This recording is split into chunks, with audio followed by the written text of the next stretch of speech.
No Limits, a PlayStation podcast, episode 105. And on this episode, should PlayStation be an Olympic sport? Haha, hee hee.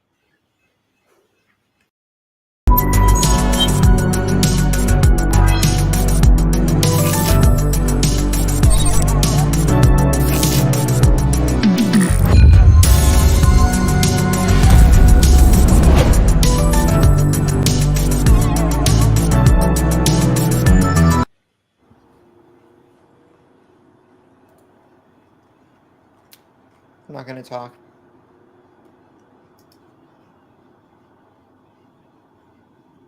Anyway, hello everyone. My name is Taylor, and this is again PlayStation.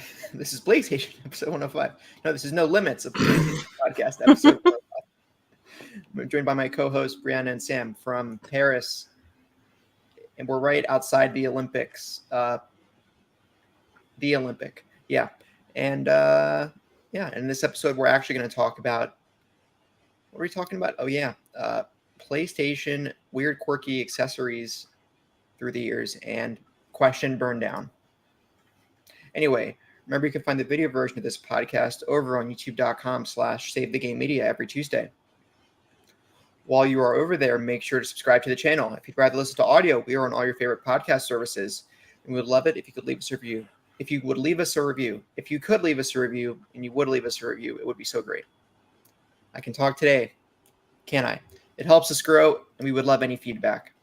If you want to support us and get early access to all Save the Game Media content, head over to patreon.com/SaveTheGameMedia and choose the tier that's right for you, just like our current patrons did.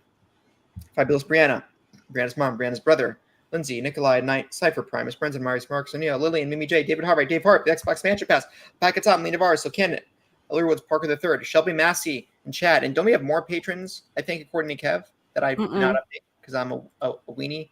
It's Shelby and Chad that upgraded from the free trial to permanent. Them. Good. What Sam said. Well, yeah, they joined the Patreon officially. Yes, good call it, Sam. Thanks. Thank you, Shelby, Massey, and Chad. And those are Anime Cast pickups, right? We think so. It's possible that they're not, but that's our theory. Well, if you guys are listening to No Limits, send Sam a DM on Twitter. Sure. My DMs are open, so. He just doesn't reply to them, even when you send them really funny tweets. Yep. I mean, comedy is subjective, so. Yeah, and I'm funny. Hello, funny. Also, some delusions aren't meant to be fed into. I'm not delusional. I'm illusional. Sam, you know what they it's say. Weird that you implanted yourself into that, Taylor. Sometimes being Delulu is the Salulu. Wow, that's another one added to the pile of one of the worst things I've ever heard. You ever heard that before? No, and I wish I hadn't still heard of it. I'm not delusional. I'm a dreamer. Next time you hear somebody be like, "Oh, they're being delusional," you'll remember this. You'll say, "You know what? It is the Salulu." I don't think I will. Okay, Cap. Also, interact with us in the Discord. Links are all in the show notes. Please. Okay. What have you been doing, Sam? How are you been doing? Who you been doing? That sort of thing. All good questions, especially since we're married. I'm doing okay. I haven't been too busy. I've had a few project things on the back burner, not necessarily IGN, but just other what should we say, opportunities, which is fun. There's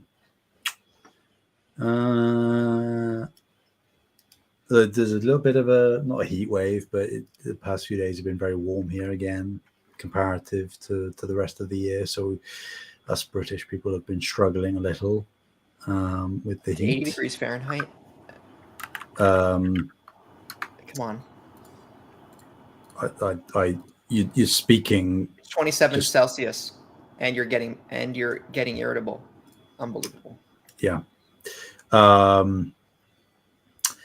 So been And he keeps doing telling me I that. won't need AC. You aren't going to need AC because you can just open windows for the 3 days of the year where it's warm, and keep them closed for the rest of the year where it's tipping it down with rain. What have I been playing? Anything? That's a good question. I've finished and indeed platinumed Stellar Blade.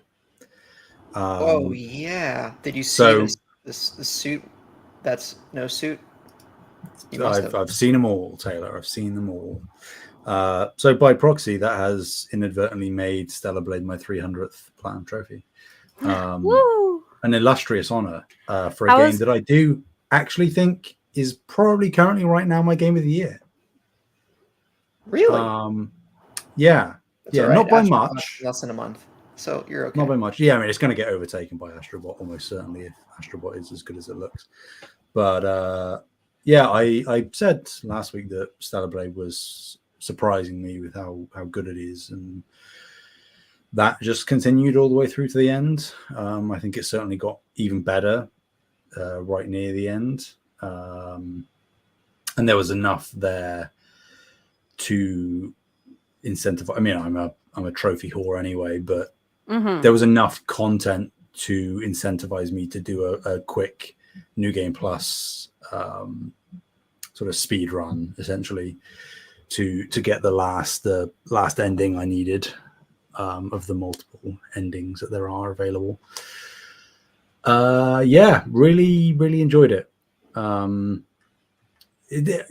It's one of those games where it doesn't necessarily do anything super new or special or really all that interesting that I haven't seen before. Just as a comprehensive package, it exceeds at practically everything it's trying to do, outside of maybe, I guess, like a gripping story. But in the same way that I don't really go to FromSoft games for the story, I'm more there for the gameplay and for the world and the exploration and all of that. And Stellar Blade execute on that very well. All right. See, So I think I was there for the story. I think that's probably why I was a little disappointed in the story, is because I really love the story of Nier, and being sold as like Nier's like successor, right? kind Yeah. of, right? It's hard to even compare the story. Yeah. Which I think that was honestly just probably improper expectations, kind of. Sure. I have questions for you. One, how is the last part of the platinum? Because I think I only have like two trophies left, maybe. One of them being the New Game Plus, like running at it again. Was that like pretty quick and easy, or? I mean, if you do a New Game Plus and you aren't really doing any of the side stuff or exploring, and you're just going from main mission to main mission, you can get the game done in probably like 5-6 hours. Especially like if you're skipping cutscenes as well, which is what I obviously did, because I don't need to see it again. Yeah, I mean, like, how many endings have you got so far? I think I've done only one, because I was planning on doing, because I just like played the game, and then I was planning on doing the multiple endings this time and doing the multiple saves and stuff. Yeah, you'll probably depending on what ending you did, you might have to do a very strategic save scum that is going to take you a little bit longer than that. I did the more difficult ending. Oh, you did like the 100% for Lily thing. Yeah. Right. Okay. Yeah. That's fine then. Yeah. So, yeah, you can just speed run through the rest of the game, save, do a cloud save or whatever right before the final fight, and then just pick the other two. Like, there's two options if it's flip between. Yeah, both of those two, endings. Yeah, because they'll give you the alternates that you haven't gotten yet.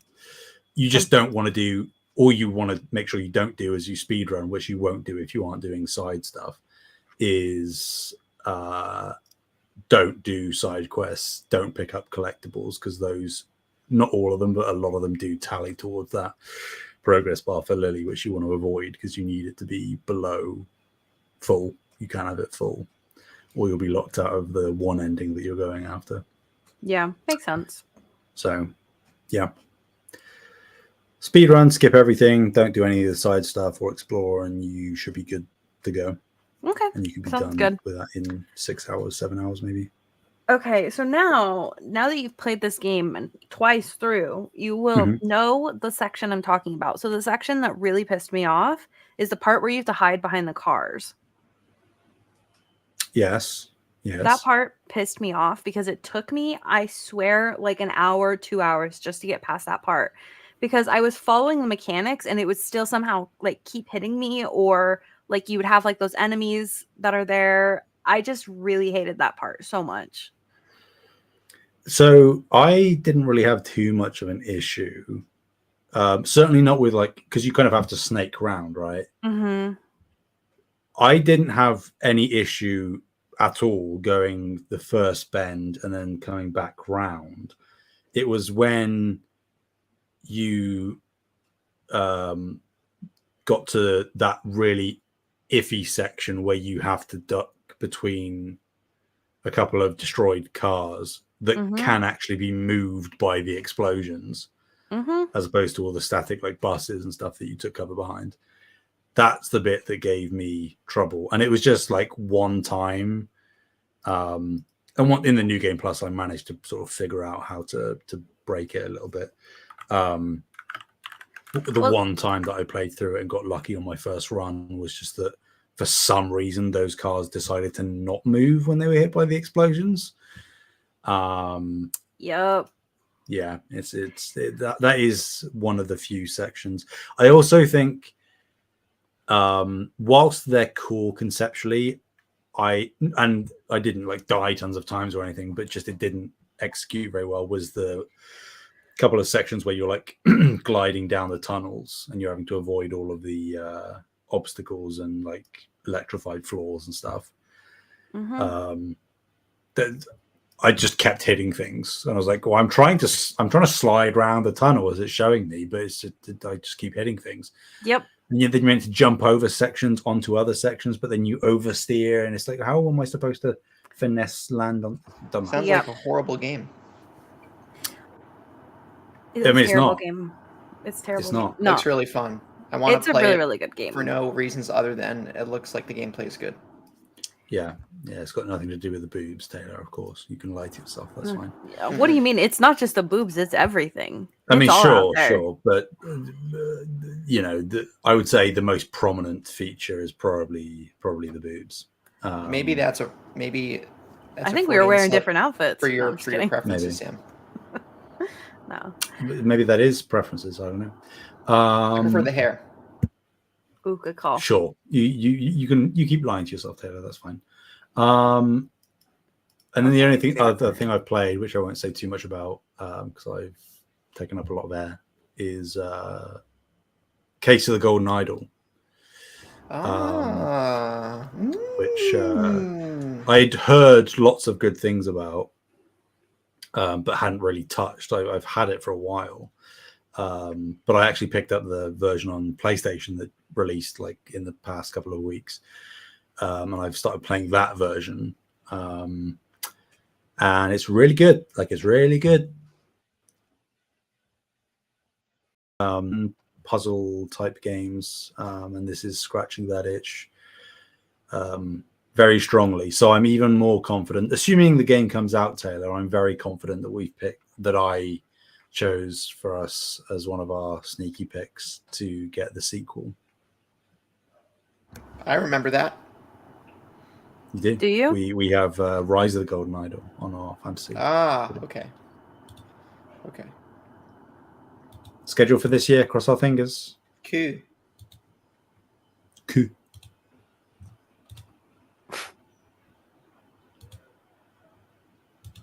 Yeah. I'm done. No, that's me. Okay, done. How about you, Bree? I haven't played much besides the thing that I couldn't talk about last week, but I can this week, which is Deathbound.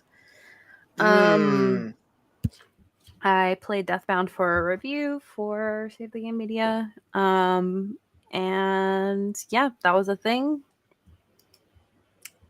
Damn.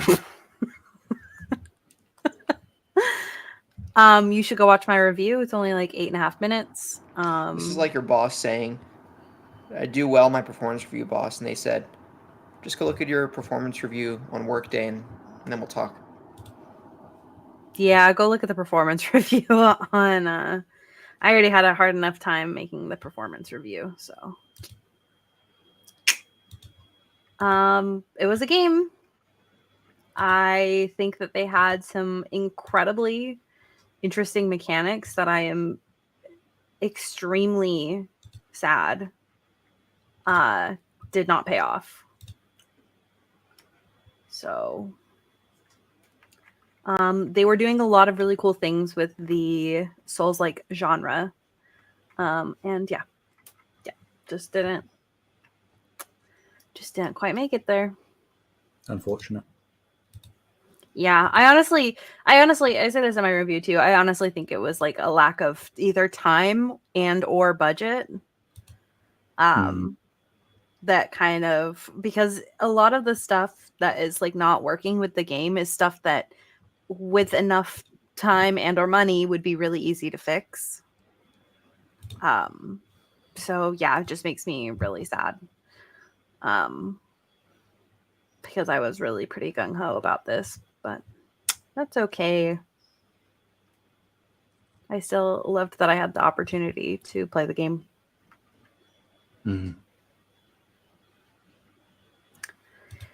Okay. So that's all I've really played. Otherwise, I've just been, reading my fan fictions. Oh God. Oh God. Sorry, small diversion. No. Actually, no. No small diversion. I'll bring it back up after Bree's done. What fanfics, Bree? Oh, I just, Harry Potter fanfics, per usual. There's nothing new going on over here. Hey, Paul, so in Hogwarts Legacy, can you just, like, take your wand and, like, kill everyone? You No. gotta ask Sam that. That's not a Brianna question. Can I do that, No. Sam? No. All right, GTA 6, I'll have to wait. You can't do it on like students in Hogwarts. You can do it on, well, if you learn the whatever they call the forbidden spells, you can cast them on enemies and stuff. But as far as I remember, I mean, I didn't do it because I had to play it a very particular way. But as far as I recall, you can't just cast it on NPCs.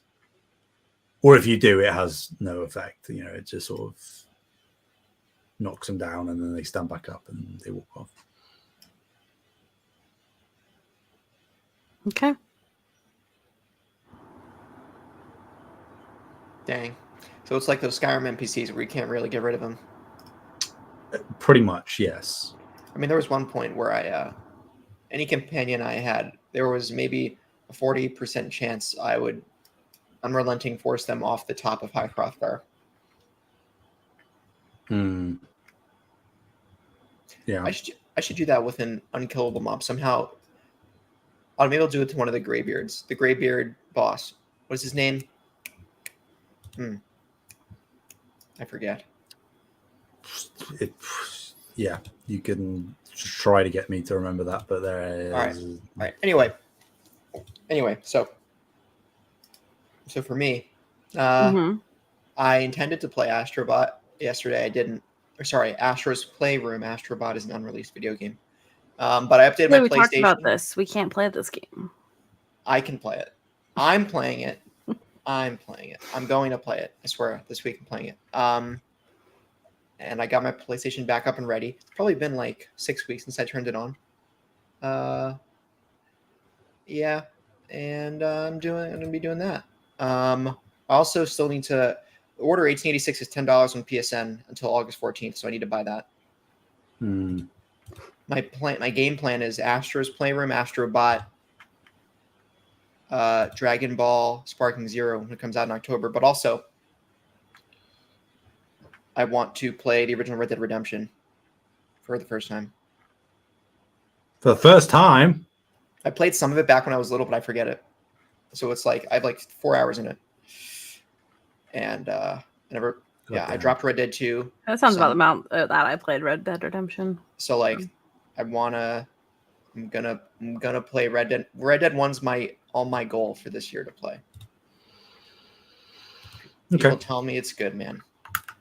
It looks fun. Red Dead 1 is far superior to Red Dead 2. I don't care what you say. Wow.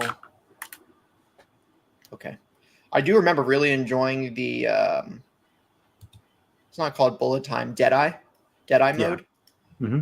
And I can't imagine that wouldn't hold up. It was so fun back then. How could it not be fun now? It's like bullet time, but with a revolver. Certainly is. So yeah, I'm gonna do that, and I'm gonna play poker. And unlike Hogwarts Legacy, if I lose a poker, I can shoot the dealer and all my teammates in the game, of course.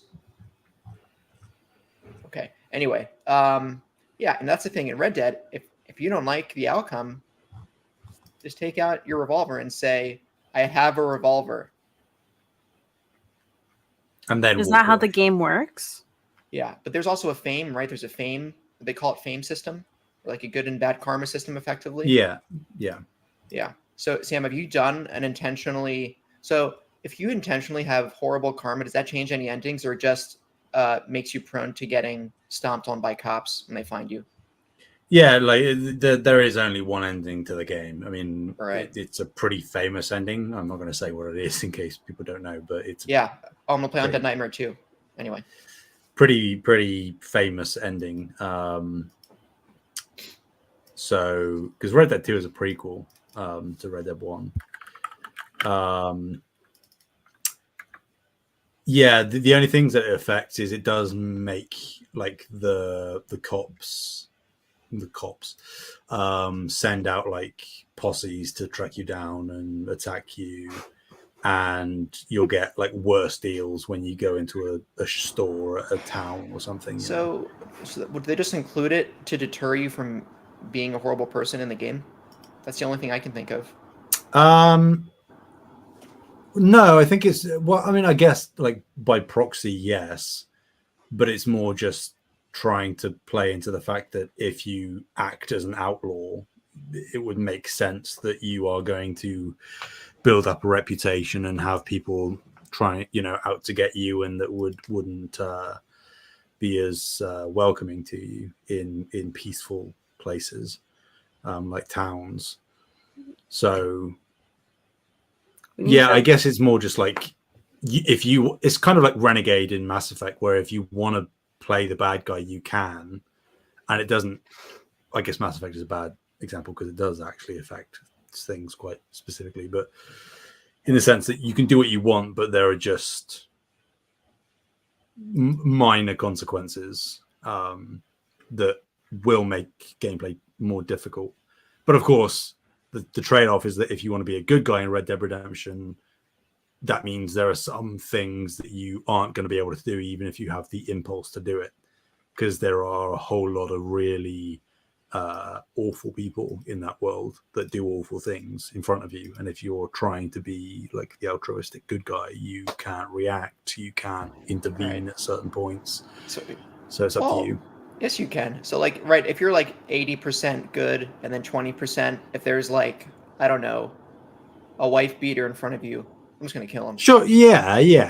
I'm not saying you can't deviate from the path a little bit, but if you are wanting to continually build your fame and not have it, if you want to max out on one thing, and there are bonuses to doing maxing out one way or the other, you can't do too much of that. There are like emergent world events that you can certainly intervene on, like you say, saving a woman being battered or something, or someone about to be shot by outlaws. But you do have to be careful. All right. This might start a Rockstar stint for me leading up to GTA 6. I loved LA Noire, and I played like 2 hours of it. Great game. I need to get back. And the facial animations still hold up, in my opinion, with how they did the motion tracking. Facial animations of the detective. I know like there's the funny scene with this bald guy you're investigating who his face looks like this the whole time. You know? No. Yeah, I don't know. I'd say facial capture more than animation. because the animations for most of the characters, they do play up quite a lot, specifically to allow for the mechanics of the game to work. But yeah, like the facial capture itself is very competent even today. Stands among the best, I would argue. All right, well. Well. We'll get to it. Anyway, I also saw an improv show yesterday. I also do improv. I'm getting more into the world of improv. I'm really glad that you're doing that. Thanks, Bree. One day I'll do a solo show. No, I'm never going to do a solo show. Do it with others. But yeah. You can find me on twitch.tv/ No, I don't have an improv Twitch channel. Although that would be a good idea, wouldn't it? Improv theater, but it's a Twitch channel. Maybe. Anyway. Yeah. Let's see, what else? Went to the beach. Yep. Good times. That's all about me. You guys hear this bird? I do hear that bird. That bird is being kind of rude, honestly. I hesitate my window being open. It's all right. You should file a complaint at your apartment complex. I can't close my window because my AC exhaust is in my window. And if I close the window, then the exhaust would go back into my part. Yeah, that would be like a fire. Okay. There it goes again. No, it's fine. I'm just saying you should file a complaint so you can be like, my neighbor is making too much noise. My neighbor. And they're going to be like, which neighbor? And you're like, the one outside. No, I'll just say their name's Raven. That's so. Like trying to find who it is. Yeah. First name Raven, last name That's So. That's So Raven was a good show. It was. But didn't what's his name? Freddie get into like legal trouble, like prison legal trouble? Probably. Would that surprise anyone? Or was Freddie from Cory in the House? Anyway. Whoa. People are putting stories in the notes. What's going on? The Order 1886 sequel was planned before. What is going on? Who put this here? I bet who did it? You know who it was. Sam. I said to you before we started recording that I was looking at news and that I would flag them in the document. Sam, how about you talk about the first story then? Now we're moving into the news. It wasn't obvious. I mean, I just as a quick flag off, particularly because you had just talked about Order 86, completely unaware that this was one of the stories. The news was obviously announced that Ready at Dawn, the studio behind Order 86, and a lot of the God of War PSP titles, they have been closed down by Meta, which is unfortunate. This was probably one of the studios that in an alternate universe Sony would have acquired if the Order 86 had done well. And apparently, according to their acquisition by Meta, Ready at Dawn was at least working on or planning to pitch a sequel to the Order 86 that would have vastly improved the gameplay experience, because this article from Yahoo Tech does say that the first game was primarily as essentially like a launch game for the PS4, essentially, all about them refining their engine more so than anything else, and it is still a very good showpiece for that console. Holds up as someone who played it this year, but yeah, just unfortunate, because I think that, you know, some might argue that the Order just aesthetically is like a third-person shooter, action-adventure focused on narrative, would just slot in very well with the rest of Sony's IP currently. But I do think that the Order aesthetically and in terms of setting and theme and everything would have brought something different to the portfolio. So it is unfortunate that we don't live in that alternate reality where Ready at Dawn were either acquired or just allowed, devoid of Meta, to continue making the sort of traditional games, because they're God of War PSP games, bangers. I will stand by that. Rest in peace. Rest in peace. Yeah. Ready at dawn. Sorry. Is this the part where we all start crying? I was I going don't cry. to, but I don't cry. men don't cry. That's I right. exude grief. Mm-hmm. That seems normal. Yep. Through by sweating. Mm-hmm. So instead of crying, I just sweat. Man, that would suck. Instead of crying, you sweat. I wouldn't like that. Then I have to take a shower. Isn't every time I crying cry. just sweating from the eyes? No, it isn't, Sam. These are two different systems. You don't have sebaceous glands in your eyes that cause you to cry. All right. That's I mean, on your tears skin. are salty, though. You're salty. I am salty all the time. It's so true. Yep. Anyway, also what? Vampire Survivors hits PS5 and PS4 later this month. Sick. Vampire Survivors is the best $5 video game ever invented. I rest my case. They could charge $30 and it would still be worth it. If you're a Castlevania junkie like me, Sam, it's worth it. Maybe. What if you're not? I don't know. Play it on Game Pass. Hee hee. Well, if you're not, it's like available for like $3 on sale, anyways. Yeah, because if you want to play Vampire Survivors on Game Pass, you'll pay like $40 in 2 months. Oh my God, world's number one Game Pass hater on this podcast. Yeah, right. That's 40 Canadian dollars. Am I right? Mm-hmm. That's right. Yeah. Hi, Luna. Audio listeners, Luna's in the frame on Bree's in. I don't think they needed that addendum. I'm pretty sure they could discern if you're saying Luna. What if people's first time listening, they don't know what Luna means, Sam, other than moon? I mean, but you didn't clarify because you just said for audio listeners, Luna's in the shot. So that still doesn't clarify who or what Luna is, does it? Luna is a gorgeous queen. Yeah. That was still not anywhere close to appropriate context for brand new listeners, but that doesn't matter. It's because you're a hater. If only the moon landing was real. Famously so. I mean, you haven't been very supportive of how cute Luna is. She's fluff. Floof. Puff. Puff and fluff. Cats are the devil's spawn, but we aren't ready for that conversation. So. What are you talking about? Grogu is going to tackle you like Chucky, all right? Okay. That would be so scary. I don't know what I would do. It is so hilarious in the Chucky movies to see Chucky just go like throw himself at a full-sized human. Mm-hmm.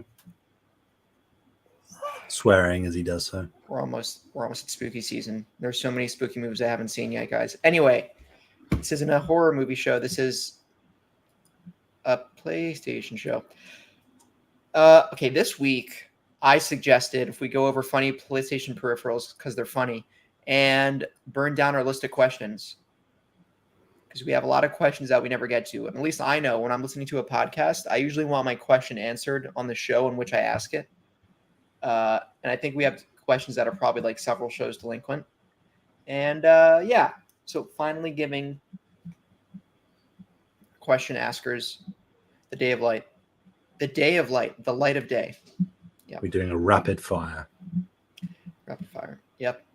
So anyway,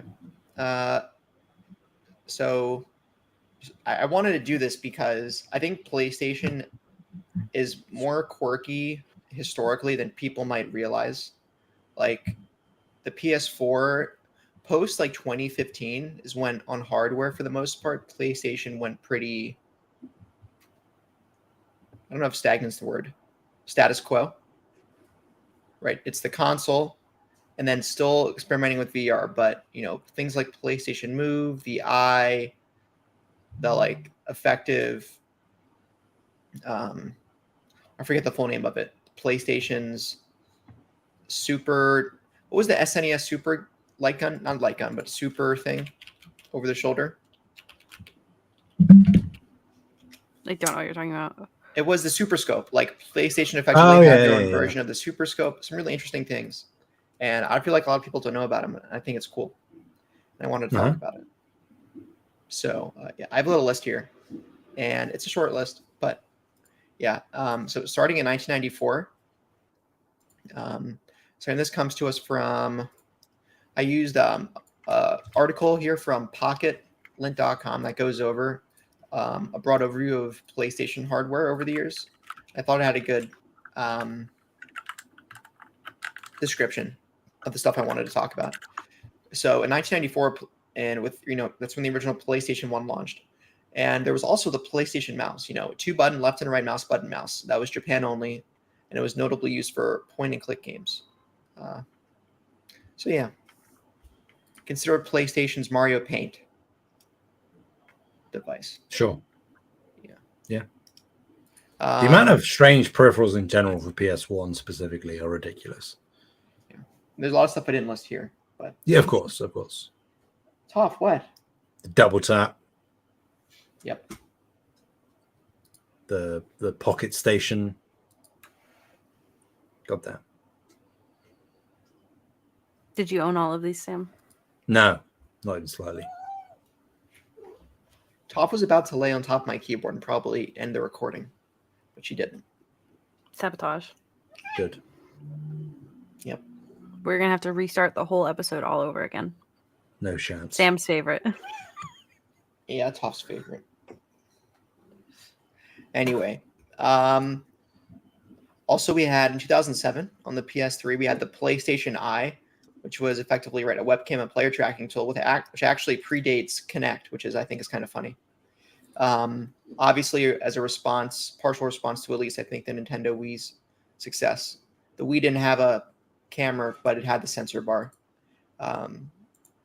Anyway, and it was used in it was 640 by 480p, 480 resolution, I should say, at 60 hertz. And it was used in titles like Little Big Planet and others that required or offered head tracking, like Gran Turismo. When you were looking around your car, in the cockpit, I think. But yeah, wasn't the PlayStation Eye required for PlayStation Move, or am I making that up? Yeah. Yes. Yeah. Right. Because the Move doesn't have internal tracking. It only has the reason that the light balls are on the end of the Move controllers is so that they can be picked up by a camera. That's how they work for the VR as well. I will say, Taylor, truly appalling oversight on your part, because you'll actually find that there was a motion controlling peripheral and software on the PS2, not the PS3. So it predated even the PlayStation Eye, because there was, of course, as we all know, the Eye toy for PlayStation 2. Right, the Eye toy. He's right. Which had gesture recognition. You could interact with games without a controller. Apparently, as far as I'm aware, not very prevalent in the US, but iToy was everywhere in the UK. I remember playing for dozens and dozens and dozens of hours on iToy games. I don't think I've ever seen one in person, to be honest. Yeah. And better motion tracking than the Kinect. And I'm not even joking. I'm not doing that for a bit. Wow. It's better. Gesture recognition. I loved it. I loved it. No kidding. Well, yep, the iToy succeeded by the PlayStation Eye 4 years later. Yeah. Disgraceful. I'm sorry, Taylor. Just have to call you out. I believe the iToy was also not back compat on PS3. It was incompatible. Yeah, no, I certainly never used it on PS3. I don't know if I can't imagine it would have been usable. Yep. And in 2010, we had the PlayStation Move, which I think is like the marquee. I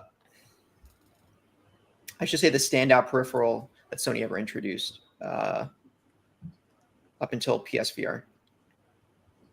So for those who don't know, PlayStation Move, right, was effectively PlayStation's Wii clone. It had two wand-type controllers, very similar in form to the Wiimote, with these LED orbs on the ends of it that would light up in special colors depending on what game you were playing or what interface you were on your console. And they used the PlayStation Eye for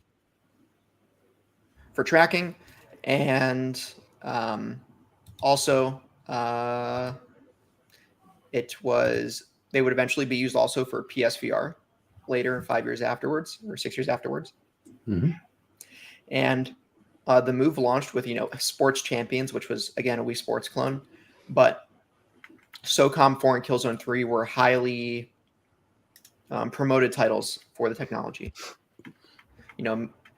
Using motion controls for your shooters, with ostensibly with the expectation that it's more accurate than a controller because it's closer to a mouse and keyboard or a mouse type control set.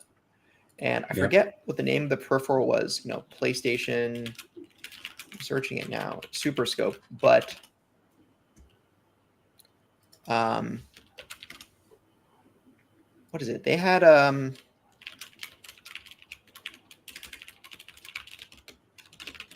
what was it called? Right. They had the zipper. I think they called it. So they had a bundle with Killzone 3. They called it Killzone 3 with the gun attachment. Mayhem Edition. Yeah, Mayhem Edition, and it had the gun attachment where you put the Move controller into, and it looks like the controller never had an official name. Or no, it must have. Anyway, it was included with the Mayhem Edition of it was called the Mayhem Edition, and it included Killzone 3 and Resistance 3. So it was also promoted for Resistance, back in the 2011-ish time frame. It certainly was. Let me see. Mayhem Edition. So the Mayhem bundle came with. They give it an. I guess they never gave it a name. They didn't name the gun attachment. It was just like a gun, I guess. Huh. Yeah, all I'm seeing is Move. Oh no, hang on. Sony PlayStation Move Sharpshooter. There we go. That's what I'm saying. Yes, it was a sharpshooter. The PlayStation Move Sharpshooter. You would put the controller in, and it would act like you were shooting like an AK, whatever gun with a real trigger, like you would in an arcade at Dave & Buster's or something, but at your house. And I think that's really cool. And Sam, you should get one and play Resistance with it. I agree with that statement. I completely forgot to say that I had also finished Resistance 2 this week. So very good job. I'll be moving on to Resistance 3. So maybe I do pick up a sharpshooter to play through Resistance 3. Maybe I haven't played through it that way before, so it could be interesting. But I'm not going to. But I can pretend I can. Let me check the eBay prices for you right now. So Sam, what, for a sharpshooter? It is about. You could probably snag one for like $25 to $38 US. So you could probably get one for like, maybe if you're sniping an auction, 25 quid. Maybe. Yeah. Yep. But do you need the eye? Do you have the eye, Sam? Still? I mean, I'll still have the camera lying around somewhere in a box somewhere. Nice. I don't ever chuck out any of the peripherals or hardware stuff. So, and then of course in 2016 we got the PlayStation VR, which I think I'm going to make the argument 2016 was, you can argue it was the height of VR enthusiasm, with Oculus Rift and HTC Vive being very popular. Maybe the hype was probably when maybe Half-Life Alyx at that launch period when the Valve Index also came into play. But PlayStation had their affordable offering, right, which was $400 at launch, relative to the other versions of VR at the time was considered affordable. And going back to launch reviews, like The Verge found it comfortable and affordable. Something that a lot of viewers comment on is the comfortability of the headset. Yes, isn't that right, Toph? As you move my microphone.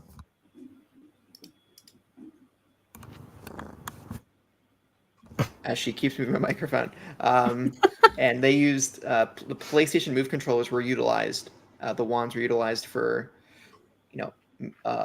movement and tracking for games that required, for a lot of games. Wasn't it all games really that they needed the PlayStation Move functionality? No, because there were plenty of games that you could just use the DualShock for.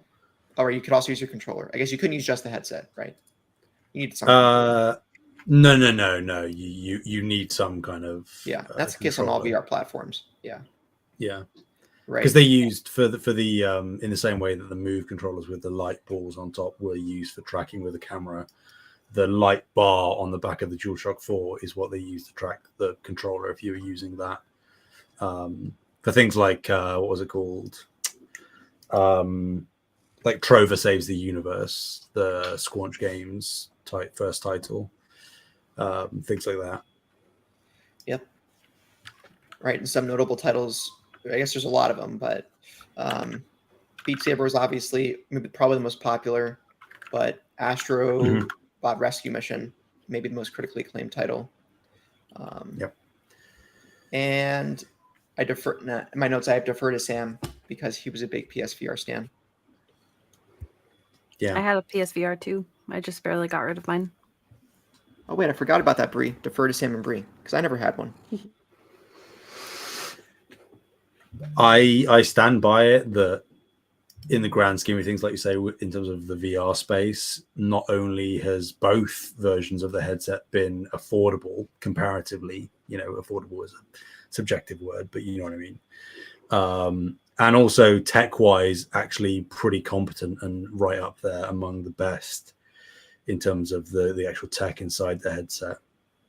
Obviously, the only caveat being that you needed a PS4 or a PS5 to work it. Yeah. I'm sure we've discussed this before, but do you have like the first edition of the headset or the second edition, Sam, for the first generation? I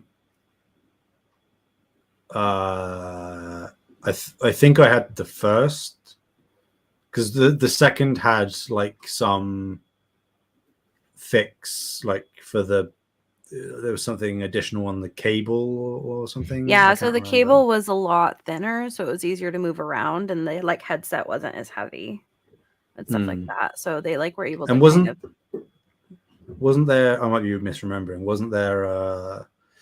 Like the volume toggle was changed on the second edition. I think there was actually like a little tab on the.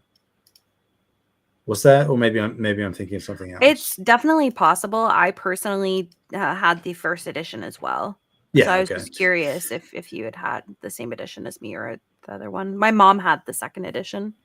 Right. Yeah. No. I think I just had the bog standard base version. I love it, man. I know it's niche and I certainly don't use it all the time, but whenever I do use it, I have a good time in a way that it's a different kind of good time that you just don't get playing flat screen games. It's very hard to quantify and explain. But if you have easy access to a VR headset and you've tried like good games and good experiences on there isn't really anything like it. So the amount of quality stuff on the original PlayStation VR, whether you're talking Beat Saber, Astrobot Rescue Mission, obviously being a standout, Farpoint, you had smaller experiences like Batman Arkham VR, you had the Star Wars Battlefront X-Wing mission, and then you got tons of third-party stuff. You got budget cuts, you've got Gorn, you've got Pistol Whip, there's so much stuff. Blood and Truth from London Studio, rest in peace. I see that my thing. I think I had like my issue with it was that I wanted more experiences, as well as like for Beat Saber, like there was a pretty bad limitation as far as songs, especially since you can't you cannot no easily custom import stuff. new songs. You can't buy the packs very easily. The packs you can buy, there's only a couple of them. I don't know. I think that like that's like at the end of the day for me, what kind of killed the PSVR is like there's just PlayStation just didn't, in my opinion, like put enough support into it. That's not to say, like you were saying, like there are fantastic experiences to be had on the PlayStation VR, but at the end of the day, I think everybody wanted like that, like those like epic experiences, and they were fairly few and far between. I think that Super Hot is probably the most fun that I've seen people have with PSVR specifically. For those that haven't played Astrobot Rescue Mission, of course. No, I'd As agree. they shouldn't. That's just objectively wrong. Why, Bree? What are you doing? Are you playing Astrobot? Are you playing Astro's Playroom? Her license to play that game has been revoked multiple times. I hope the PS5 just internally combusts whenever she tries to play the game. She's not allowed anymore. No, I don't think that is a bad statement to make in terms of just the fact that really what has killed both VR1 and VR2 is lack of software support. I do think, though, that there is an air of you should have expected this from the, not specifically to you, but just like the general consumer. Like if you were buying into PSVR 2, especially after PSVR 1, and you were expecting like a slew of first party content specifically, or even like big budget investment from Sony, like you were never going to get that. Like I don't think there is any reality that exists where that would have happened. I certainly expected more than we've gotten. I don't think I was anticipating Call of the Mountain to be the only first party title we get for VR from them, which it looks like it probably will end up being.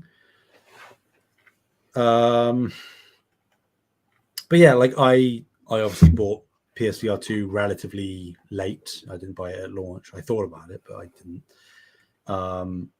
And for me, for the amount I've still played Beat Saber on it, for the free games that they are now giving away seemingly almost monthly on premium tier, and then for the newer games, I think Call of the Mountain is still a very good game. There's plenty of stuff on VR2 alone that I would say has justified my purchase in terms of the amount of hours I put in. Like Synapse is an excellent game. First person roguelite shooter. Synapse? You mean Synapse? I mean, potato.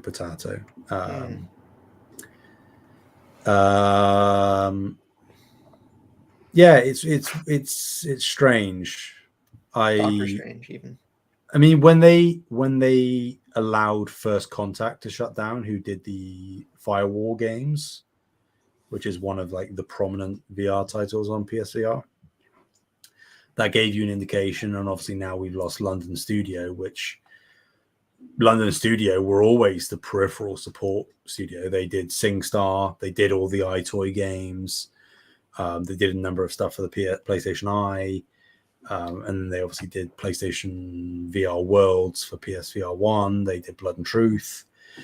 That team obviously is now gone. So I think it's pretty clear that they are deviating. It's strange, like the peripheral support, just VR specifically, but just in general, is not only waned, like you said, Taylor, but I think it's just coinciding with a shift in overall strategy in terms of output from PlayStation, where they still want to dip their toes into all these different markets, whether it's handhelds with things like the Portal or VR or proper handhelds back in the day.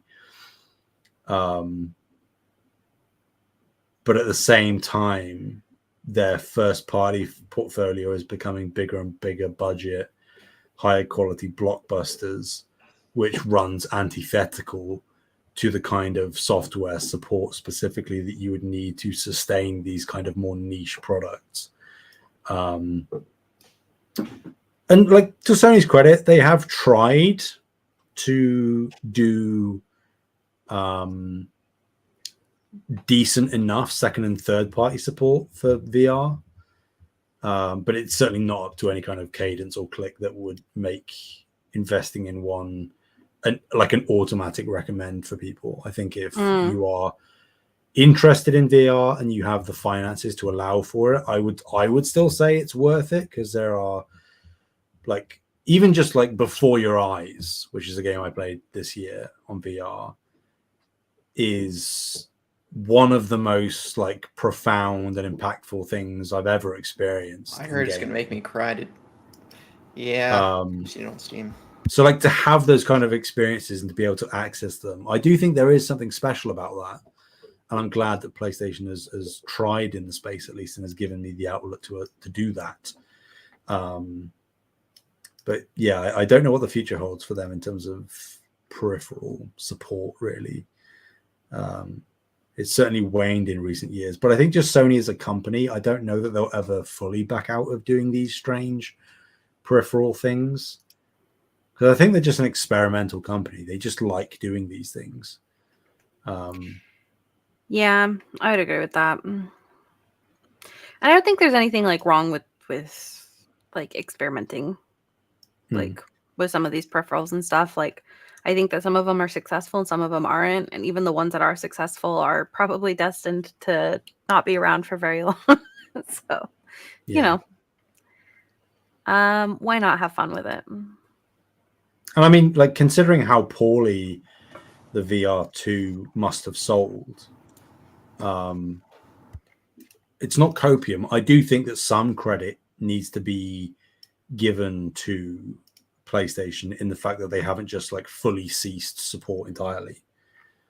Certainly it doesn't appear they're doing anything first party with it, but they are still going out and funding or working out deals to get plenty of smaller games or even some bigger sort of third-party titles for VR. Obviously stuff like Half-Life Alyx is missing, but you know, later this year we have Alien Rogue Incursion coming to PlayStation VR 2 and Skydance's Behemoth, both of which in the VR space are kicking up quite a stir, and PlayStation VR 2 owners will have access to both of those titles.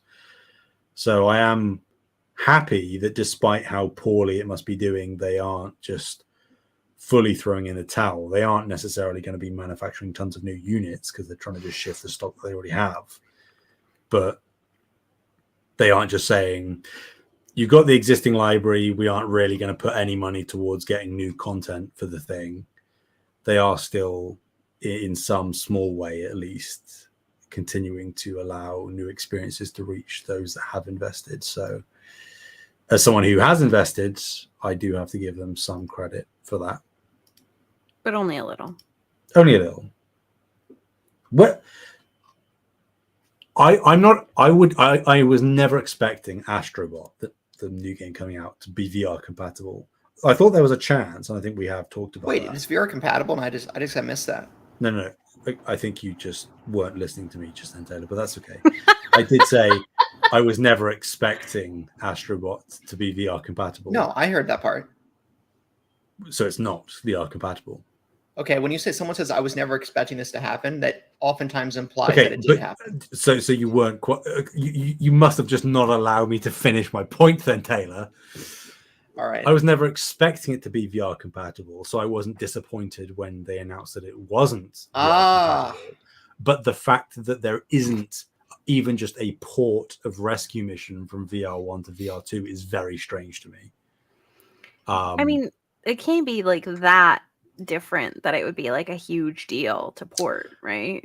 I mean, so the only thing that I don't know how the internals of everything work, Why I not? would say, from the outside looking in, the issue is probably the fact that you needed the DualShock 4 for rescue mission. Like, it tracked the controller, not the move.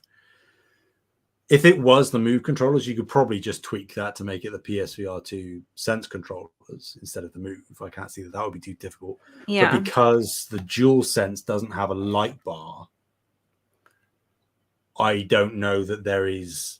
I mean, there must be some kind of internal 6-axis kind of motion tracking inside this thing, but I don't know if that translates necessarily to the light bar tracking that was in Rescue Mission. So I would say that's probably the reason that it hasn't happened. Okay. Again, that seems like a small issue that could probably be ironed out relatively easily, but again, is the juice worth the squeeze at this point? Certainly. I'll squeeze the juice. I've never heard that phrase before. You haven't, really? I've heard it. You haven't heard of juice being worth the squeeze? No, I Is haven't. it worth the trouble? Is the juice Why worth would the you squeeze? squeeze juice?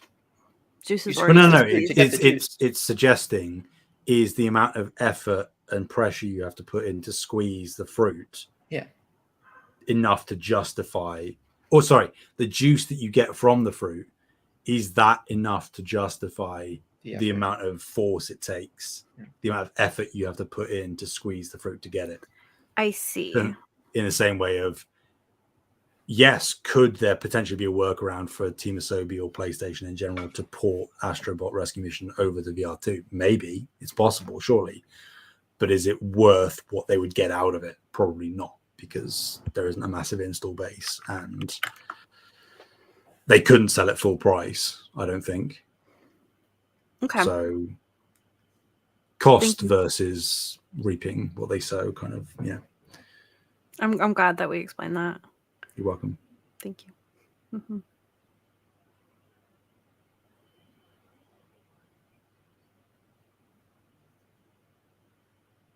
We're going to just keep doing this for the rest of the episode. No, because you just said we're going to keep doing this, so you broke the silence. All right. All right. You So ruined it. for the rest of the show, see if we can't answer a lot of these questions. Okay, throw them at us. Also, thanks everyone for chiming in on the topic. Yay. No PSVR 3. Wow. Sad times. All right.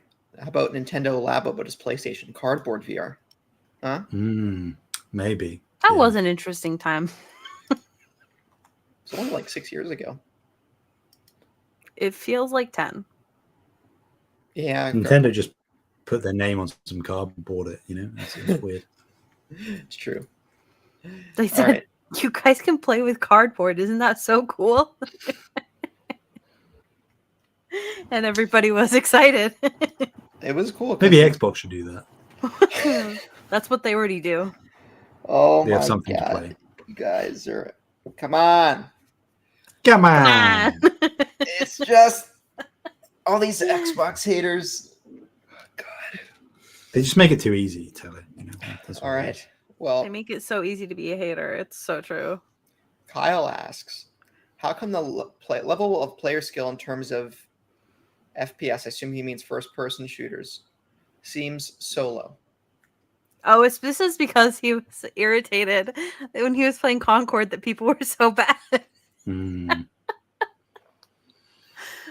telling you guys, it's because there's no first-person shooters on PlayStation. Call of Duty home was PlayStation up until basically 2 years ago, or now even. You're both correct. I think the caveat is that whilst third party shooters are still available on PlayStation, specifically like you saying that this is Carl asking about Concord, the people that are going to be diving into the Concord beta on PS5 are going to likely be people that haven't played first person shooters in quite a long time. Because I don't see anybody outside of like the hardcore trying out the Concord beta on PS5. I don't really see that happening. So we haven't had any first person shooters for a long time. So the skill level has probably dropped. That's what I would assume is the case. Yeah, I would agree with Sam. I think that it's like a lack of games, so like there's nowhere to practice, nowhere to play, all that fun stuff. Yeah. I think that that's probably unfortunately the simple and correct answer.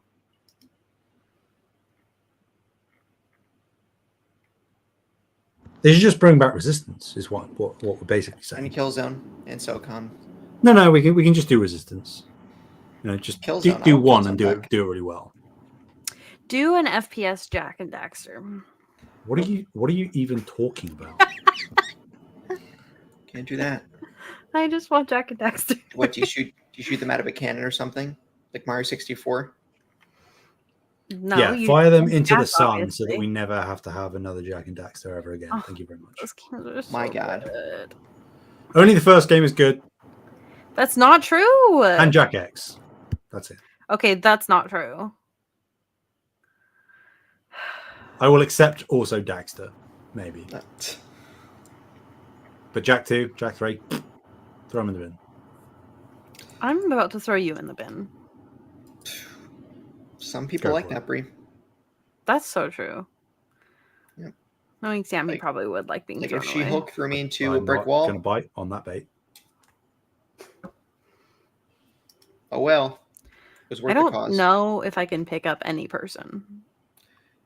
You could pick up.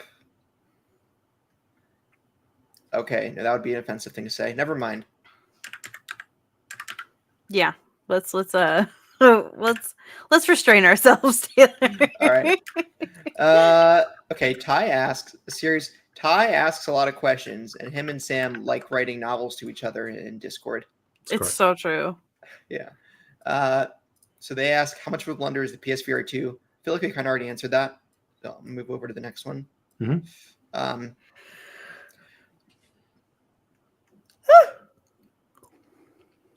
That's an interesting question. Yeah.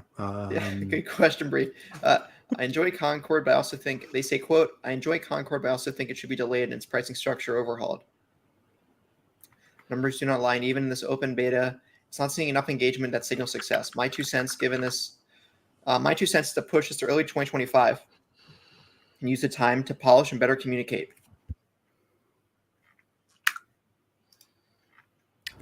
I don't know that that's a wrong opinion to hold. I think if that was going to happen, they would have done it by now. Considering we're like, what, less than 2 weeks from the game coming out. So I think they're just going to cut their losses and run with this one, which is unfortunate because both me and Bree have said that we've enjoyed what we played. Yep.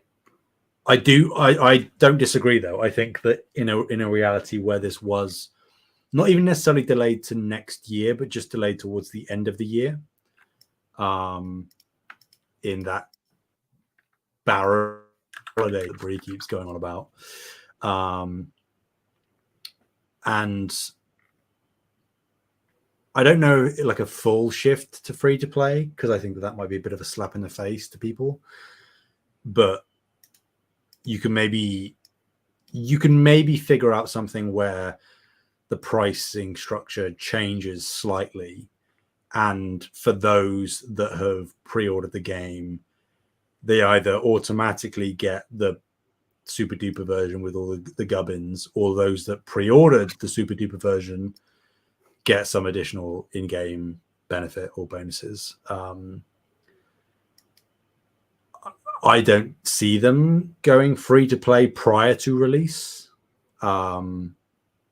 Although I could see maybe, and some people have suggested this, the idea of releasing it either at release or shortly thereafter as a PlayStation Plus premium thing, which I think could work and wouldn't get too much blowback. But I think the die is cast. Yeah, it's too late.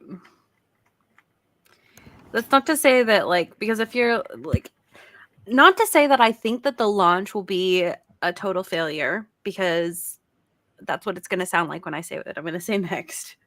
But No Man's Sky had a total failure launch and they were able to bring it back. That being said, Concord should be launching okay, and that doesn't mean that they can't do better with the game as time goes on. And maybe get more people in, and then like after probably my guess is a year, they'll allow it to go free to play. And then it'll probably die out within another year or two. I feel that's pretty optimistic. That's what they call me. I think you're right about No Man's Sky, but No Man's Sky was a game you can play single player that is just focused about exploration and stuff, whereas Concord is a game that specifically relies on a player base to keep it alive with no PvE options that we know about. So I would say that if it isn't included in PlayStation Plus to some extent around launch, it will likely be a few months before it goes free to play. If Sony cares about this game having any chance for success, I imagine that will happen. That it will have like a few months like grace period for those people that did pay. And then they'll put out a JPEG and say that, you know, in order to guarantee you continue to enjoy Concord for the foreseeable future, we've had to make some structural changes to the way that the game is monetized or priced or whatever. I hope for the best for the game, but I don't think it's long for this world either way, which is a shame. Yeah, that is a shame. I have no stake in this because I don't play Concord. My shooter of choice on PlayStation of ones that exist right now is Helldivers 2. Yeah.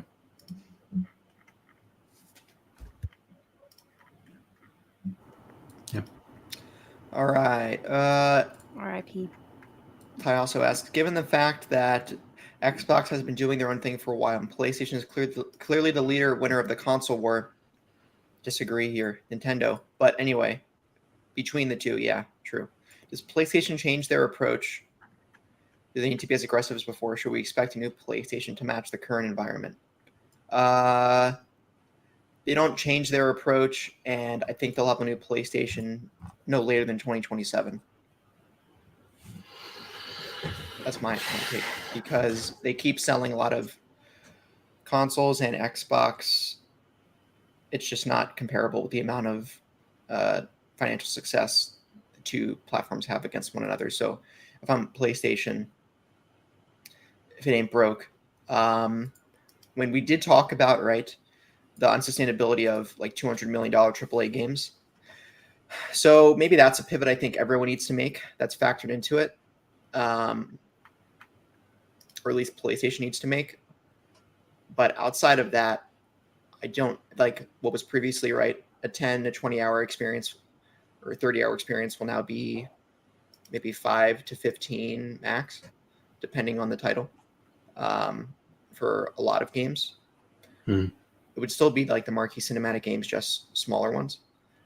Other than that, I don't think they changed their approach when it comes to hardware. And if PlayStation knows what's good for them, the PS6 will be back compat all the way back to PS4, if not further.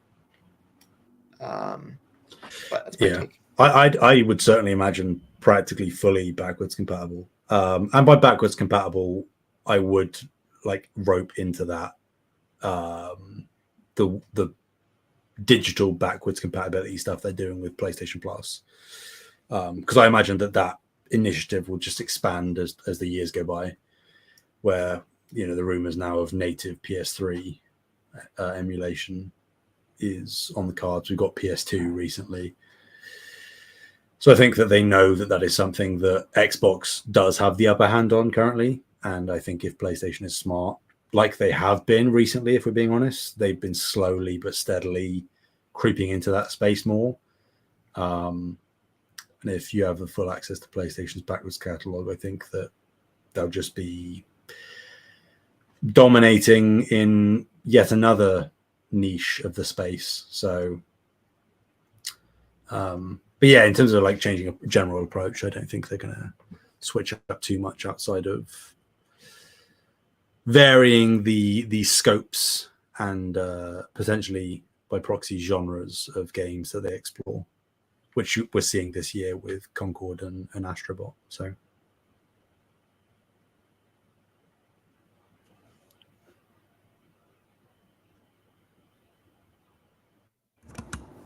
Bree's deep in thought. I'm not. I have no thoughts. Head empty. Head empty, knees weak, arms are empty. Mom's empty. I'm so sure that that's not the song. Yeah.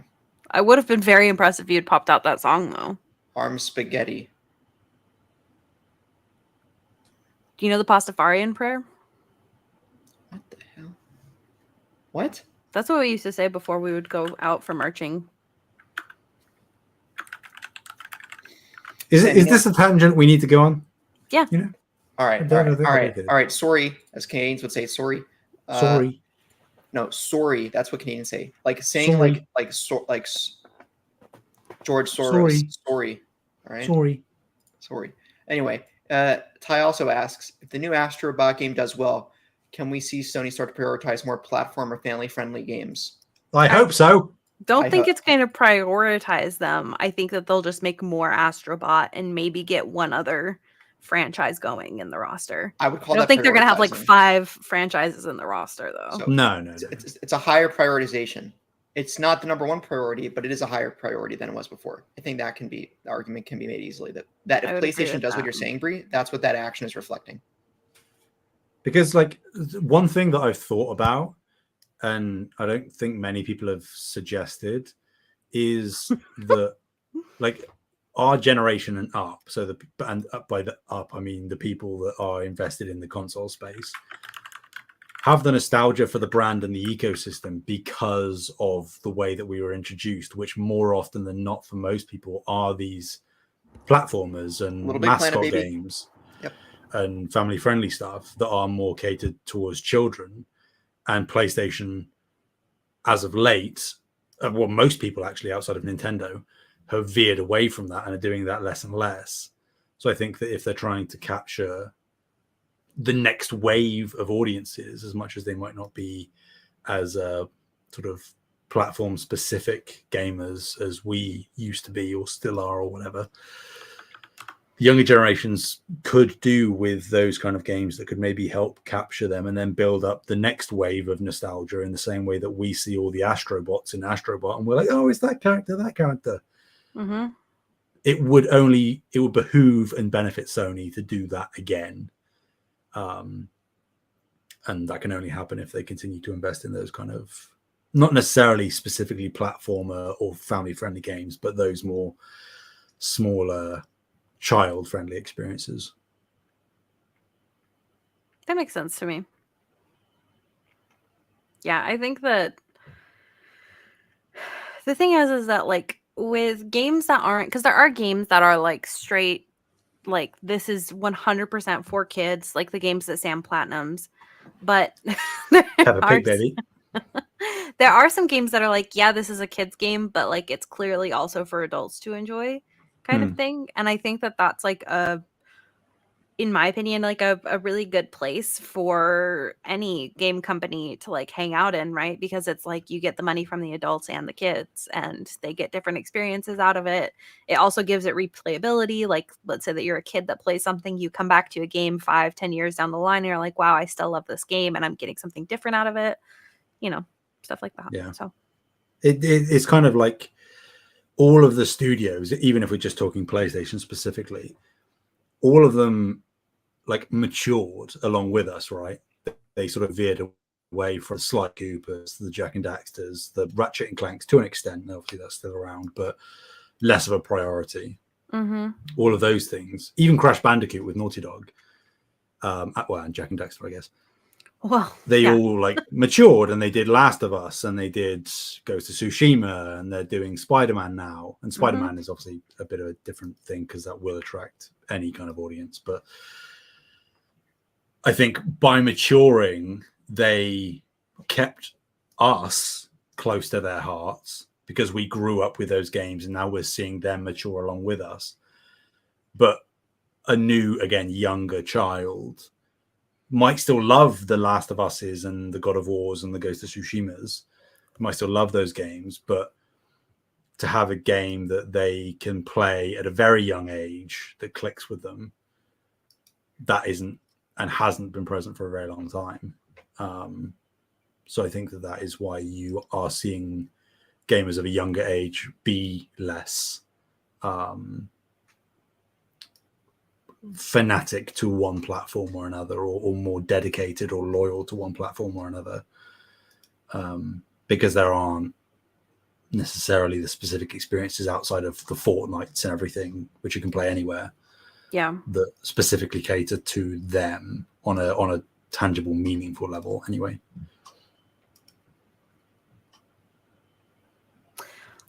Now, you guys, this is very important. I did look up the Pastafarian prayer because I don't have it memorized anymore. Sam's face. Our pasta, who art in colander, draining be your noodles. Thy noodle come, thy sauce be yum, on top some grated parmesan. Give us this day our garlic bread, and forgive us our trespasses, as we forgive those who trample on our lawns. And lead us not into vegetarianism, but deliver us some pizza, for thine is the meatball, the noodle, and the sauce, forever and ever. Amen. Some vegans or vegetarians are about to be a little mad. So this is the prayer we used to say before every competition. Did your teacher? Our teacher didn't care. He was like, "You guys again?" Well, that was basically it. Yeah.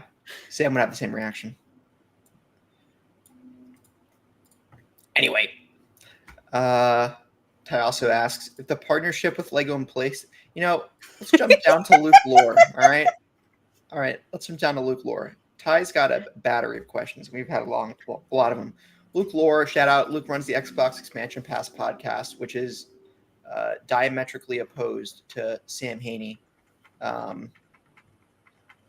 Luke's awesome. He does some cool interviews. Yeah. Maybe one day we could get Dave Jaffe on and have. Just kidding. I don't want Dave Jaffe on the show. Anyway. Whoa. We're already uninviting people? Yeah. We're not that famous yet, Taylor. Sam can back me up on this one. Yep. Isn't that right, Sam? Sam has been gone ever since the prayer. He's feeling very spiritual in the Pastafarian spirit. Luke asks, with Xbox often asked if a game is going to be multi-platform. PlayStation, that same question seems to be whether or not the game should go to PC. Can you please comment on these differing philosophies and which you believe is accurate?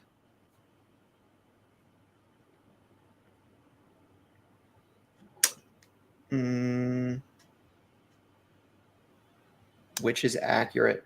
I don't think that either is accurate. I think that Xbox and PlayStation are literally just in different places. Yeah. Like the thing is I think Xbox One, it's like a default that it's going to go to PC because Xbox is PC, right? Mm-hmm. Like they're the same company. So that is why it's a different question for Xbox, because the answer is typically, unless the game is a smaller team that can't support making two versions, like the answer is going to be like, yes, like you are going to have two different options, right? Whereas PlayStation doesn't have that same partnership with Windows where it's not the same company, right? So that's why the question is should it go to PC? Because it's actually a question that they have to answer versus like Xbox doesn't have to answer that question. The question Xbox has to answer is, hey, we're not doing well. How much money do we need out of this? Do we think we're going to get enough money out of this if we just leave it on Xbox and PC? Or are we going to want to try and make money off of PlayStation and Nintendo as well? And I think that's the question that Xbox is trying to answer, because they're not doing well. I don't think they're doing terribly, but they're definitely not doing well. Yeah, I mean, terribly is a well and terribly are very subjective. There is no denying that the Series X and S is on the trajectory to be one of the worst performing consoles, period. Oh my god, no, I don't. Let me bring up the sales. All right, Xbox Series. I mean, okay. I'll narrow down the comment to make it more palatable. Then it's on track to be one of the worst performing Xbox consoles.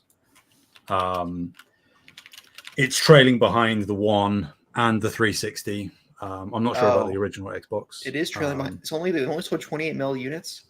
Yeah. So, and let's not also ignore the fact that they are suggesting that they're going to start their next generation early. So that means it's going to have even less time to sell units. So by the end of the day, it's probably not going to hit 50 million at this trajectory anyway. I would say Luke's comment, like they're both technically accurate, I would say, because Xbox asking if a game is going to be multi-platform, and by multi-platform, as you say, Bree, that specifically means going to Switch or PlayStation, because PC is a non sequitur. It's obvious. It's a rhetorical question at this point.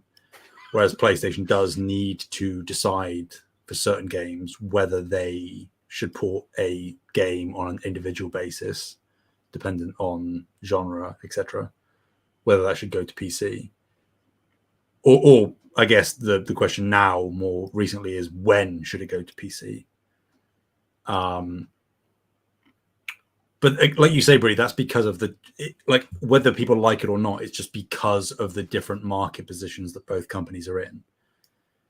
Xbox had to, well, I'm not saying had to, but they decided to begin porting their games to PC alongside the introduction of Game Pass in the Xbox One era, which is when they were really struggling to sell consoles for the most part.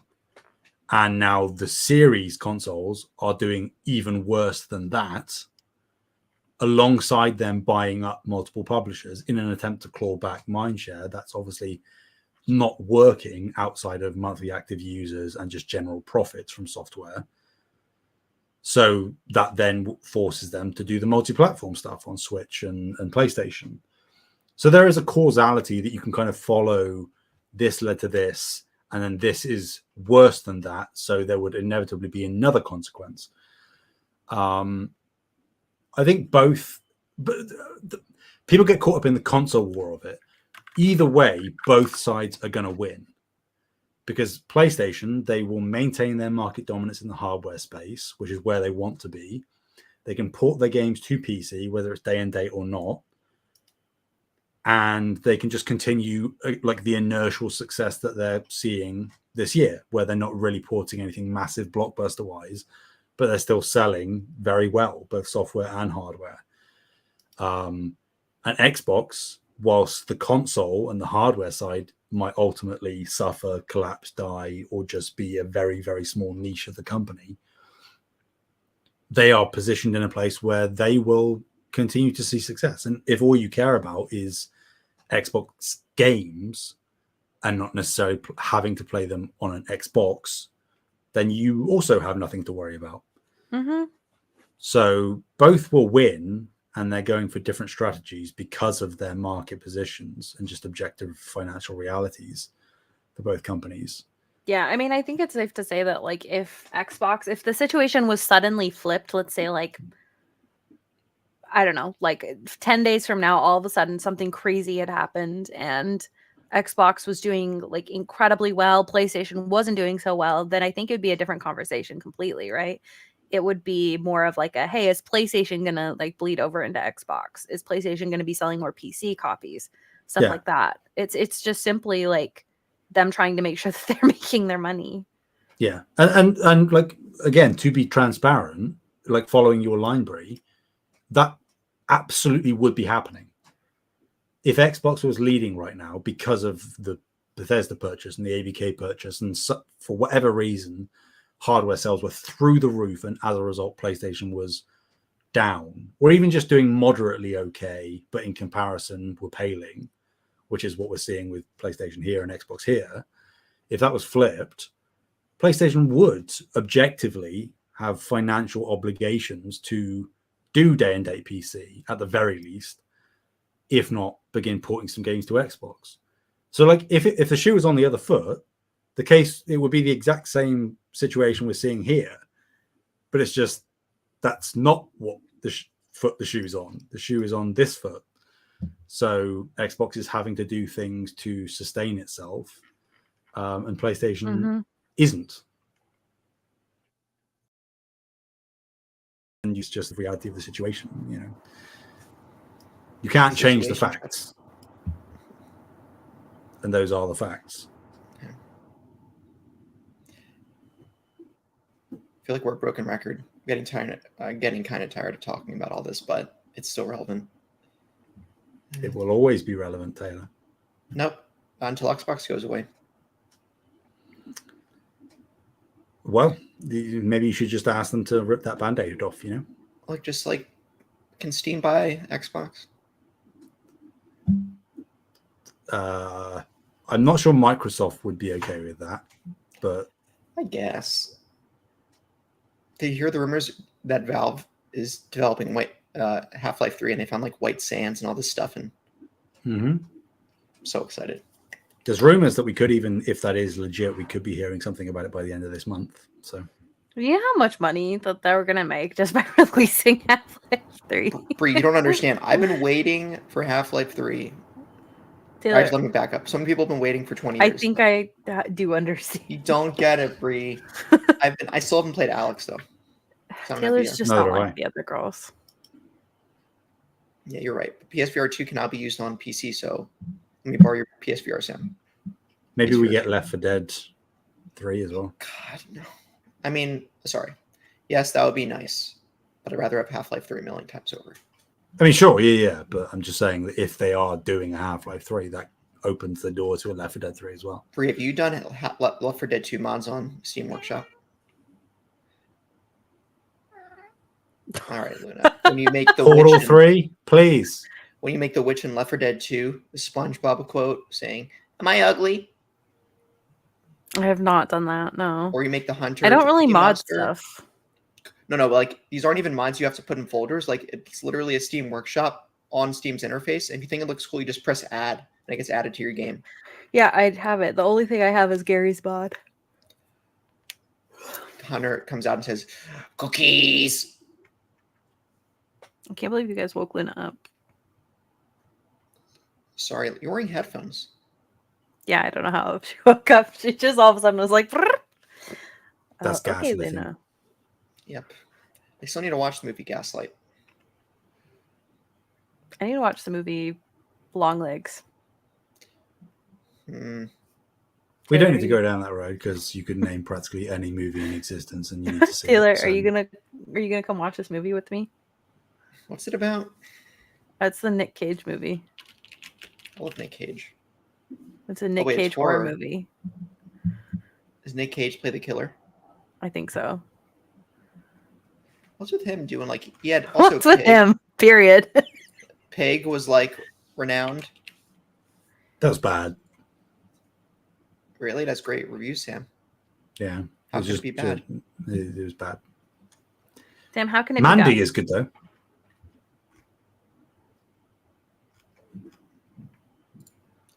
Yep.